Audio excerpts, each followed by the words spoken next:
Recognized. My friends, when Donald Trump was president, taxes were cut, regulations were slashed, energy was abundant, wages were rising, capital was returning from overseas to fund the dreams and ambitions of our fellow Americans, and the economy was roaring.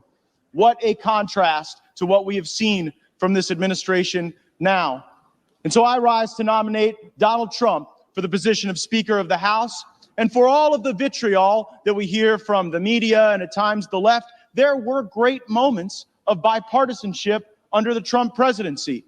And the Democrat nominee for Speaker knows that well because he led valiantly on the efforts for criminal justice reform, and I was honored to join him. And I know no matter who's sitting in that speaker chair, we got a lot of work to do on that very issue. We took a first step, but there's a second step and a third step to take, and I'm glad that we were able to work with President Trump, with Republicans, and with Democrats to provide real outcomes for Americans, to create greater prosperity and more opportunity.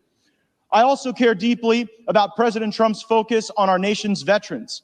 It seemed for far too long on the campaign trail, veterans were disregarded, forgotten about. When we would get elected to office, their issues would not always rise and get center stage, but we were able to pass veterans accountability measures. We were able to actually get people fired at the VA who weren't doing their job. What a great thing that would be to extend and continue to nourish. President Trump oriented our views on trade so that we actually put the American people first, not foreign interests abroad or special interests here at home. President Trump knew that we had to confront China, that China had already engaged in a trade war against us, but it was a war that we were surrendering, and so we started to fight back.